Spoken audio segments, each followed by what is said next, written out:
โอ้คืนนี้อาหารดีเด้ออันนี้นะสุดยอดอันนี้เนี่ยสุดพิเศษอันนี้นะอันนี้แม่นจุ่มดาดวะอันนี้แม่นมอฮ้อนปลานี่นะ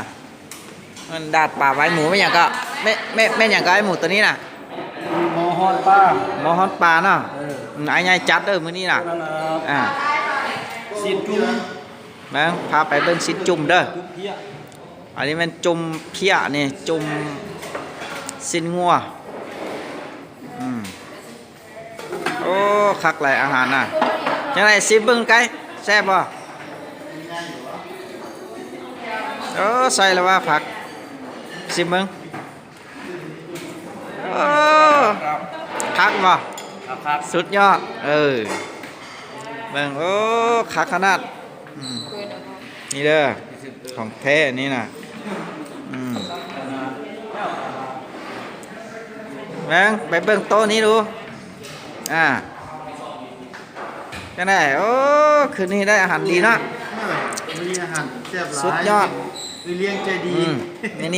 อนี้อันแม่ครัวใจดีแม่ครัวเลี้ยงเด้อเฮ็ดหม้อเบียร์ได้ดินี่คือแม่ครัวใจมื้อนี้น่ะสวยแล้วก็เกิดผู้สาว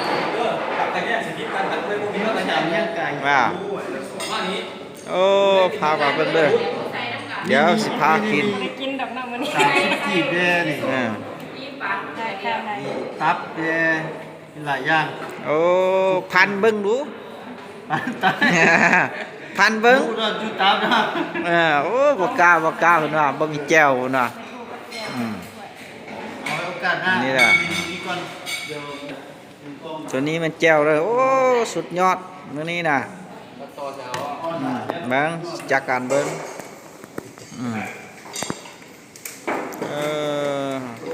คักหลาย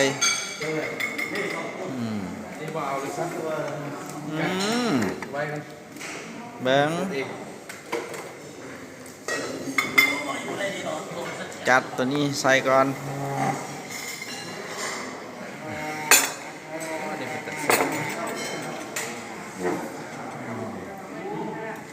วิดีโอนะTikTok ดิ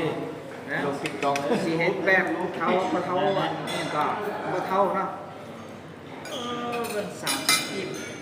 เนี่ยโคตรแดงโคตรเอาเลยแหละเนี่ยฝุ่นเป็นแบบร้อยละเอาซิมแบบบ่เท่าเด้อก็แซมเรา พอเท้าขึ้นมาพอเท้า